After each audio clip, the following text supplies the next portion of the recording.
Bonjour à tous et bienvenue sur un nouvel épisode de la série Nous Entrepreneurs. Je suis Karim Ajoub, je suis business coach, action coach de la firme Paris.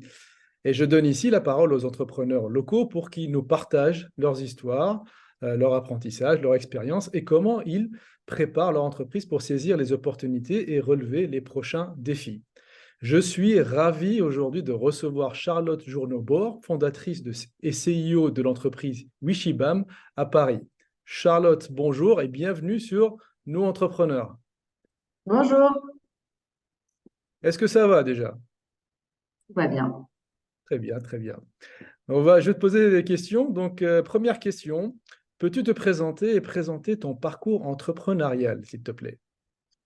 Oui, alors je m'appelle Farah Journebord, j'ai 33 ans.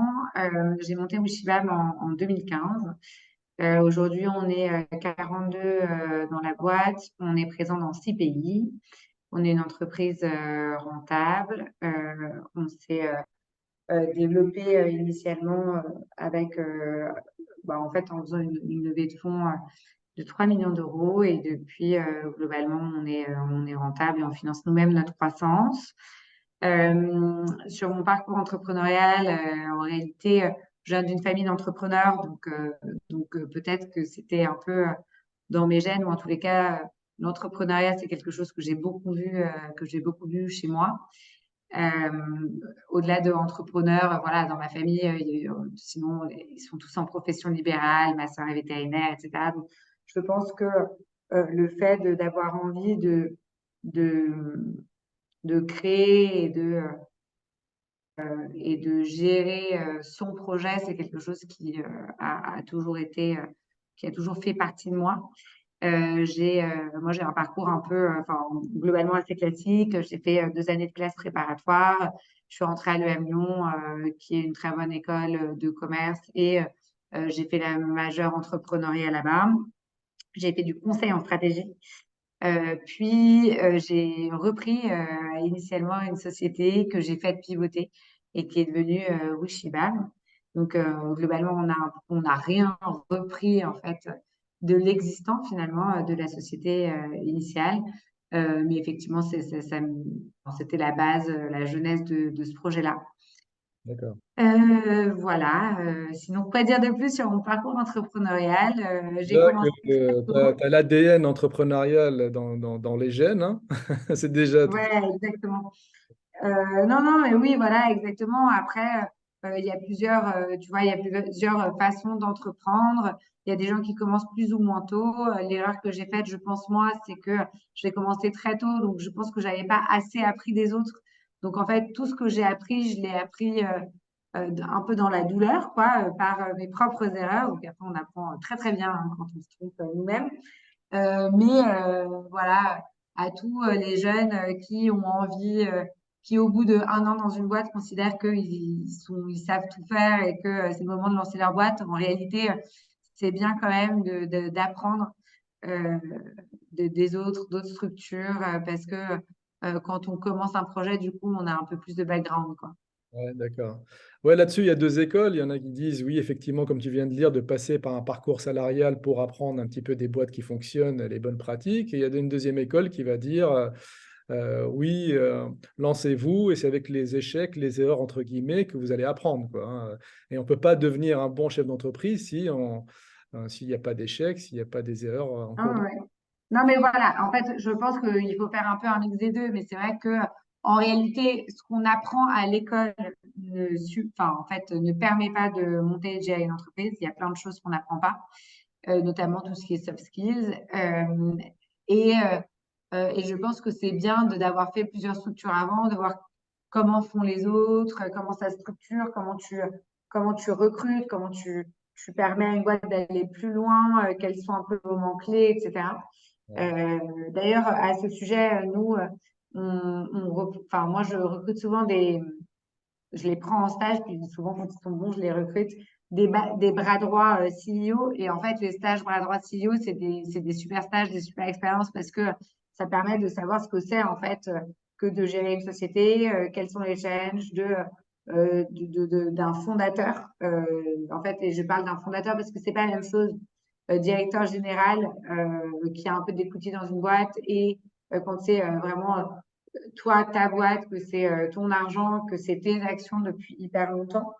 Mm. Et je trouve que, alors on en parle un peu enfin, on en parle de plus en plus, mais quand les jeunes sortent de l'école, ils voient l'aspect hyper glamour de l'entrepreneuriat.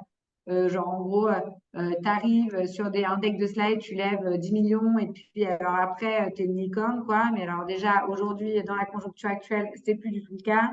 Et ensuite, en fait, on parle de peut-être 0,1% des entrepreneurs à qui ça arrive et on ne te parle pas de tous les autres.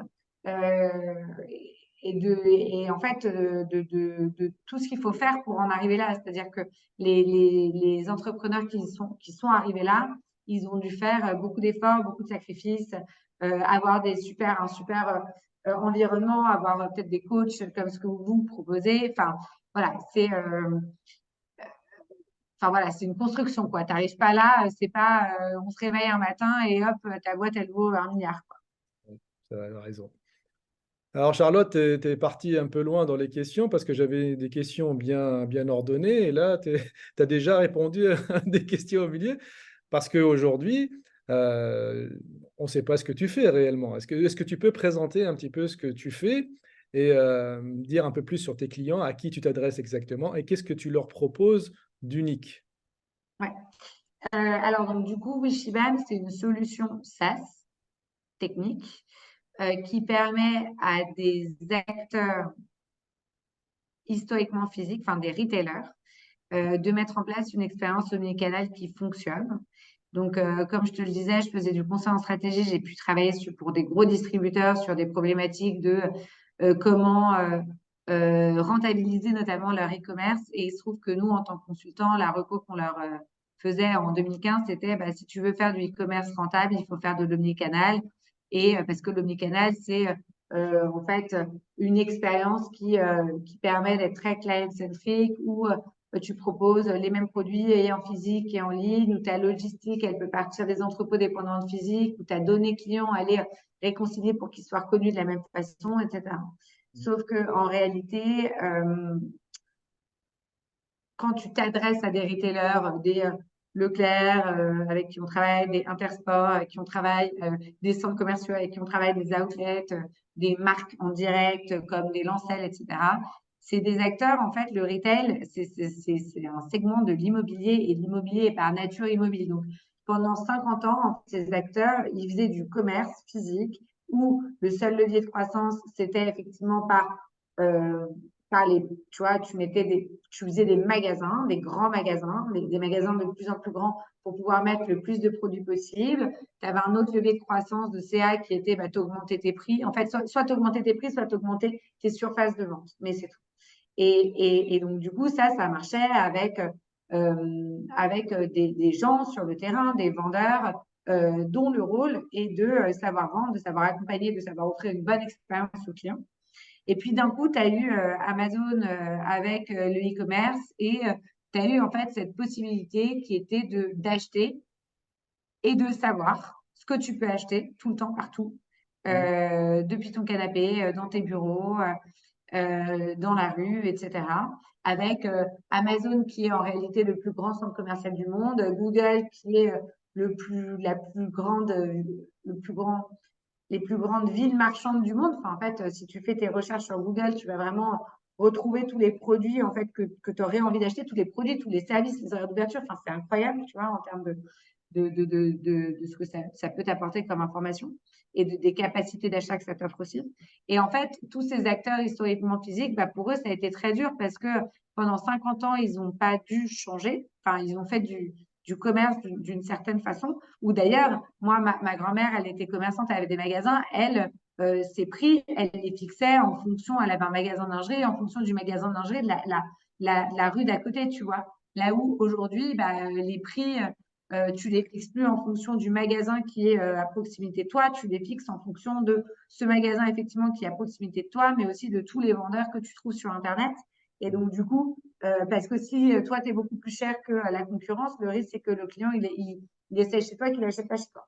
Donc, du coup, en fait, pour moi, il n'y avait pas de solution qui permettait de mettre en place cette expérience omnicanal en tenant compte de la réalité opérationnelle en fait, des vendeurs dans un magasin, de qu'est-ce que ça implique de gérer la logistique depuis les points de vente physiques, qu'est-ce que ça implique de devoir gérer des vendeurs et de leur demander de faire autre chose, des choses sur lesquelles ils n'ont pas forcément été formés.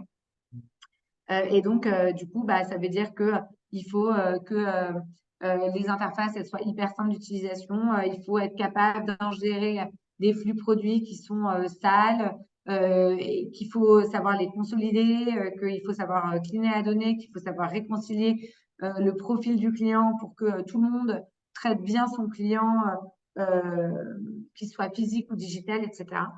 Et donc, enfin, pour moi, les solutions existantes, elles traitaient une partie de ça, enfin, une partie des enjeux. Mais donc, du coup, si tu voulais vraiment mettre en place toute cette expérience, il fallait prendre une brique de front avec, je sais pas, front peut-être, avec un back-office CMS Magento, avec une marketplace Miracle, avec de la consolidation de flux de OneStock ou d'un PIM Cegid ou d'un voilà.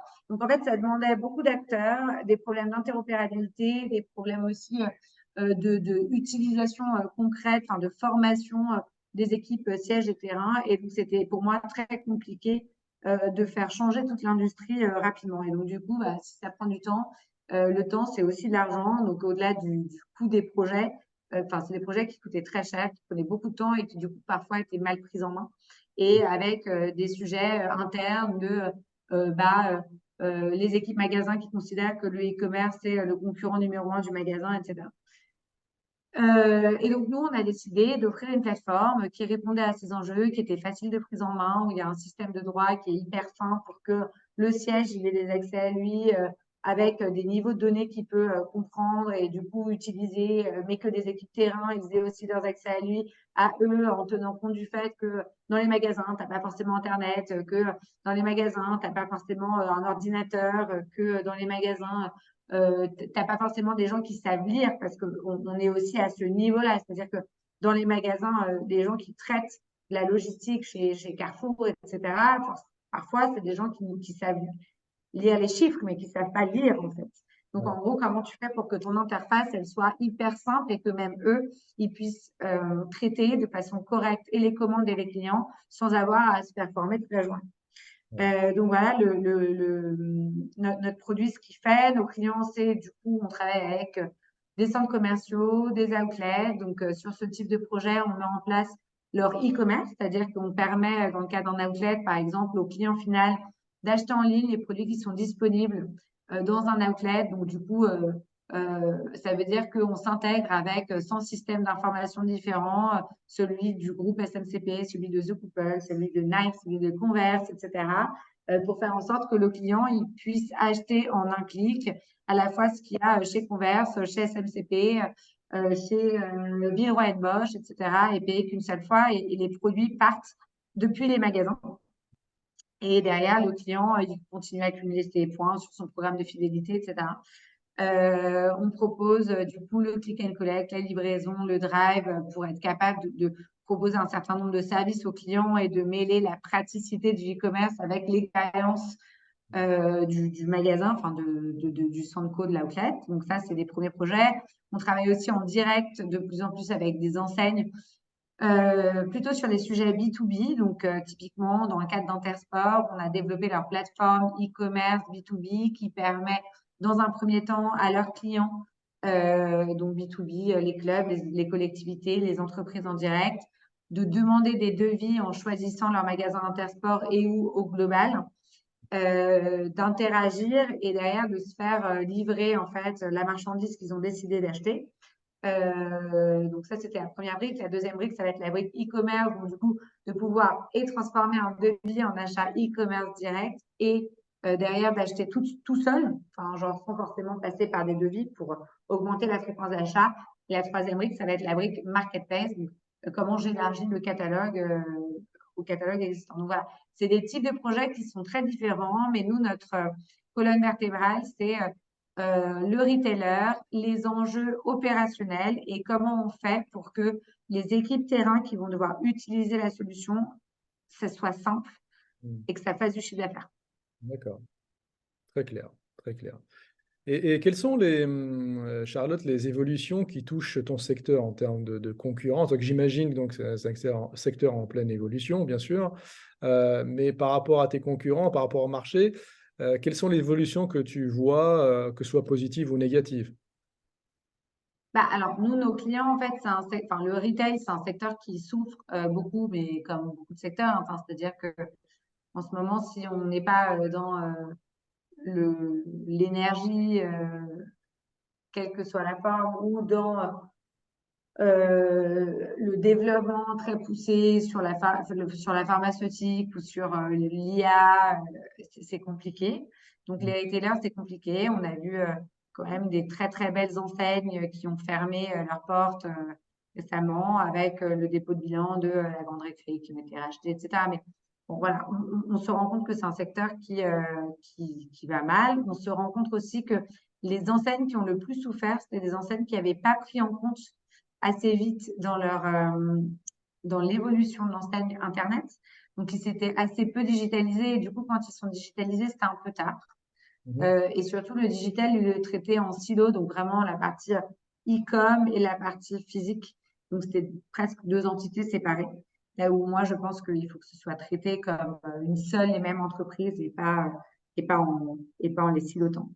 Et face à Euh, ces difficultés, Charlotte, comment tu fais pour t'adapter justement à ces situations-là? Parce que j'imagine que cette année, au niveau retail, ils ont été un petit peu touchés plein fouet sur l'inflation.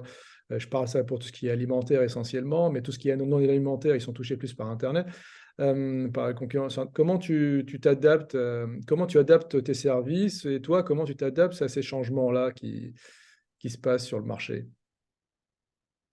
Bah, en fait, moi, ces changements-là, enfin, ils vont bien. Non, je préférais que le retail aille bien, mais ce que je veux dire, c'est que je pense que c'est dans les périodes de crise qu'on innove. Et Mhm. du coup, on voit effectivement qu'il y a deux types d'acteurs. Il y a ceux qui se disent, OK, c'est compliqué, mais du coup, on va investir parce qu'on va préparer la suite. Et il y a ceux qui coupent toutes les innovations. Et du coup, de toute façon, c'est pas les clients qu'on veut avoir parce que réinventer une expérience, bah, il faut être capable de prendre des risques et il faut être capable d'innover. Donc, nous, quand c'est des clients qui ne veulent pas innover, on n'a pas envie de perdre du temps avec eux parce on sait que ça va pas fonctionner. Donc, enfin voilà, on n'est pas, nous, particulièrement touchés. Au contraire, tout le monde se rend compte que le digital, c'est essentiel, que l'omnicanal, c'est le bon digital. Oui, parfois on met plus de temps. Enfin, avant, nos cycles de négo, ils prenaient 3 mois. Maintenant, ils prennent peut-être plus 6 mois parce que c'est des gros budgets. Et donc, du coup, il y a plus de comités pour valider les budgets. Mais voilà, nos clients existants, ils ont envie de faire. Ils nous font confiance.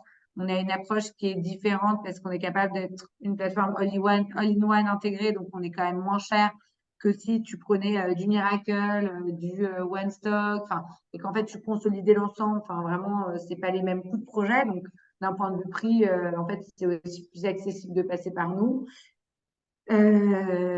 Voilà. Et puis, par ailleurs, c'est ce que je disais. Donc, il y a les clients sur lesquels on fait du B2C, les centres commerciaux, les outlets, et il y a des clients sur qui on fait du B2B. Et Mhm. pour le coup, le B2B, c'est un segment qui se digitalise très, très vite en ce moment. Parce qu'en fait, les clients B2B sont aussi des clients B2C. Et donc, ils ont l'habitude d'expérience B2C. Et maintenant, c'est ce qu'ils demandent à leurs fournisseurs. Et Ouais. donc, du coup, euh, comme on vient historiquement du B2C, on a une offre qui plaît enfin, qui plaît vraiment bien à nos targets B2B parce qu'on respecte les codes que eux ont envie de mettre en place. Mhm. D'accord. Pour l'instant, ça va. Ça va. Très bien, super. J'aimerais, Charlotte, maintenant revenir un petit peu à toi en tant que chef d'entreprise. Euh, Quelle est ton ambition pour ton entreprise? Quels sont tes projets? Quelle est ta vision un petit peu sur le moyen et plus long terme pour ta boîte? Comment aimerais-tu la voir évoluer, quoi? Si tu te Ouais, projettes bah 10 nous ans. aujourd'hui, on est présent dans 6 pays, surtout en Europe. Enfin, comme je le disais, on a une boîte rentable, mais ça veut dire que chaque euro investi doit rapporter euh, plus que 1 euro en tous les cas. Euh, donc, euh, donc voilà, ça c'est hyper important pour nous. comment on se projette? Bah, déjà, aujourd'hui, on essaie de naviguer dans la crise et d'anticiper justement le fait qu'il y a des décalages de projets, le fait que nos clients nous payent avec un peu de retard. Enfin, voilà, donc ça, c'est déjà des sujets. Et après, à moyen terme, enfin, moi, je pense que la crise, je ne suis pas Madame Irma, mais je pense que c'est une crise effectivement structurelle, mais que dans 2 ans, ça ira mieux, qu'il faut un peu serrer les fesses, accepter de faire un peu moins de croissance, de choisir ses clients. Quand je disais choisir ses clients, c'est hyper important parce que en fait, les clients qui ne veulent pas innover, c'est des clients qui sont très, très compliqués en interne et en termes de gestion de projet en amont du lancement, mais après le lancement aussi. Donc, en fait, on préfère travailler avec des clients un petit peu où on les sent matures et où on sait que ça va être des projets qui vont peut-être être compliqués techniquement, mais en tous les cas, derrière, ça va dérouler. On a besoin de travailler avec des clients. Enfin, en fait, on choisit nos clients on a besoin de faire en sorte que chaque client soit rentable pour la société, de faire en sorte que chaque client soit aligné avec nous en termes de ce qu'ils ont envie de faire, en fait, en termes d'expérience. Voilà, et après, bah, comment je me projette? Moi, j'aimerais bien construire une entreprise qui fait 50 millions d'euros de CA, 30 millions d'euros d'EBITDA. Je suis très contente. Là, aujourd'hui, on est plutôt autour de 10 millions d'euros de CA que de 50. Mais voilà, Déjà la pas vision, là, aujourd'hui, c'est de la garder et de la développer. mal. Et justement, c'est intéressant ce que tu me dis, parce que là, tu m'as parlé plus de court terme sur l'opérationnel, sur la crise aujourd'hui, mais tu m'as parlé là à l'instant de passer à 50 millions, voire plus, pourquoi pas. Et selon toi, quel serait l'impact, cette évolution, si tu arrives aux 50 millions, sur ton rôle à toi de chef d'entreprise? Parce que j'imagine qu'il changera un petit peu, non? Comment tu le vois, ça? Bah, écoute, je te dirais, en fait, sincèrement, la discussion qu'on a aujourd'hui, le 6 décembre, on aurait eu une discussion différente il y a 6 mois en termes de rôle et d'organisation de la boîte. Donc, aujourd'hui, comment je serai dans la boîte, je ne sais pas. Je pense il y a quelque chose que j'ai appris, qui est qu'en fait, ça demande beaucoup moins d'efforts et tu as beaucoup plus d'impact quand tu te concentres sur tes forces plutôt que quand tu essaies de rattraper tes faiblesses. Donc, du coup, j'ai réussi. Alors, je suis encore jeune, mais je pense que j'ai bien identifié mes forces et mes faiblesses et je m'entoure pour faire en sorte que voilà, mes faiblesses, elles soient compensées par d'autres dont c'est la force et pour avoir le temps de me concentrer sur ce que j'aime faire et ce qui fait ma force, enfin, tu vois, là où je suis très, très bonne, quoi. D'accord. Euh, Justement, sur ça, je voulais rebondir un petit peu, comme tu parlais de force et de faiblesse. euh, Quel est ton plus grand apprentissage depuis que tu es chef d'entreprise? C'est quoi le plus grand compliqué. apprentissage? Je sais pas si j'ai un plus grand apprentissage. Je pense que j'apprends des choses plus ou moins structurantes toutes les semaines au moins. Mhm. Euh, je ne sais pas si c'était un apprentissage, mais je suis contente que, en fait, au début de la boîte, quand j'avais cette vision de ce que je voulais faire avec le produit, j'avais des développeurs qui me disaient non, mais en fait, c'est pas market practice, c'est pas ce que font les autres. Pourquoi tu veux te faire chier à faire ça? De toute façon, techniquement, c'est même pas possible, etc. Et moi, en fait, je suis pas du tout tech, mais j'ai rien lâché. Et j'ai été très terrain et très opérationnel pour faire en sorte que le produit réponde aux besoins du terrain. Et je me suis vraiment battue. C'est passé j'ai changé plusieurs fois de CTO, etc. Et je suis contente de l'avoir fait parce que euh, je pense que j'aurais rien apporté de différent si j'avais fait ce qui était market practice. Donc ça, c'est le premier point. Donc Mhm. ça, je sais pas si c'est un truc que j'ai pas appris dans la douleur, mais je me suis rendu compte que j'avais eu raison, en fait, de ne pas écouter les autres parfois. Et après, bah, ce que je t'apprends, je sais pas, mon plus grand, enfin, honnêtement, j'apprends tous les jours. Je vais te la poser On autrement, la question. Qu'est-ce que tu dirais simplement à un chef d'entreprise qui veut se lancer? Donc, tu m'as un peu répondu tout à l'heure par rapport aux échecs, etc. Mais quel conseil tu lui donnes, un ou deux conseils que tu lui donnerais à quelqu'un qui veut se lancer dans le même domaine que toi ou autre, quoi, hein. Mais j'aimerais avoir un petit peu ton feedback en tant que chef d'entreprise qui a quand même réussi à construire une entreprise qui est importante. bah, mon conseil, ça serait de discuter. Enfin, après, ça dépend des gens, mais moi, je sais que j'ai beaucoup d'idées en parlant avec d'autres gens. Et là où, au début, quand tu montes ta boîte, tu es un peu en mode, non, mais c'est secret, je vais être copié par un tel, etc. Mhm. Et en fait, en réalité, non. Mhm. Personne, personne ne t'attend pour te copier, ou alors vraiment, tu n'as pas eu de chance. Et du coup, je trouve que discuter, échanger, se dire la vérité entre entrepreneurs et être accompagné parfois par des coachs, des mentors, etc., c'est hyper important parce que juste cet échange permet de prendre de la hauteur. Par exemple, moi, je suis accompagnée par un institut qui s'appelle l'IME. Enfin, je l'ai été l'année dernière. Et je pense que c'est quelque chose, enfin, vraiment merci à eux parce que ça m'a fait un bien dingue d'avoir un entrepreneur qui était pas là en train de me juger ou pas là en train de me bullshiter sur comment il avait réussi, lui, à vendre sa boîte 300 millions d'euros. Et d'avoir quelqu'un qui te pose des questions et qui fait que tu accouches toi-même de la réponse, en fait, qui est la réponse qui est bonne pour toi. C'est-à-dire que, en fait, peut-être que toi, enfin, moi, les réponses que j'aurais pour moi ne seraient pas les mêmes que pour quelqu'un d'autre, en fait. Enfin, chaque chose doit s'adapter à l'environnement, les problématiques de la boîte, etc. Donc ça m'a vraiment beaucoup, beaucoup aidé. Et je pense que voilà, il faut pas se priver d'échanger, de demander de l'aide, de faire appel à son réseau. Un truc que je faisais assez peu, j'ai toujours un peu de mal à le faire. Mais typiquement, je sais qu'il y a plein d'entrepreneurs ultra successful qui le font, donc je pense que je le fais trop peu, qui est que, bah, tu vois, en fait, les mecs, ils t'écrivent et te disent, ah bah j'ai vu sur LinkedIn que tu étais connecté à un tel, tu peux me faire une intro, tu vois. Là où moi, je n'osais jamais demander des services aux gens. Et en fait, je me suis rendu compte que bah, c'était OK de le faire et que, en fait, tout le monde le faisait et que j'étais un peu bête de ne pas le faire. Donc, du coup, voilà, demander des services, faire appel à son réseau, demander des conseils, écouter, échanger, ne pas être d'accord et c'est OK. Voilà. C'est- Super, super. Merci pour ces conseils. Ma dernière question, Charlotte, c'est as-tu une actualité, une demande ou une offre, hein, on arrive aux fêtes, etc. Bah, peut-être pas pertinent pour toi les fêtes parce que peut-être toi, la saisonnalité des fêtes, ça t'a pas, enfin, ça impacte pas ton business, j'en sais rien. Mais est-ce que tu as une actualité, une demande ou une offre à partager avec nos auditeurs et abonnés à la newsletter? Une actualité, bah là, on lance des gros projets de digitalisation, notamment sur la partie outlet. Mhm. Voilà, on va digitaliser tous les outlets de Marc Avenue en France. Donc, c'est quand même, c'est cool. Ils ont 11 outlets. Donc, on est dessus. On travaille aussi avec des acteurs comme ce que je disais tout à l'heure, type Intersport. On est de plus en plus présent sur la partie B2B. Donc, voilà.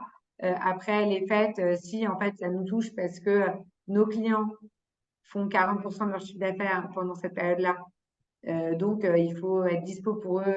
Enfin, voilà, Au taquet, quoi. Mm. au taquet.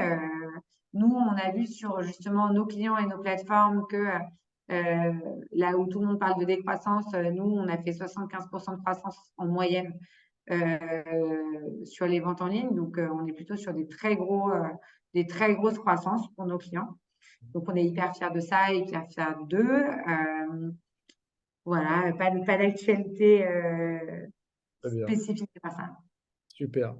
Bon, bah écoute, on arrive à la fin des questions. J'arrête de te harceler avec mes questions.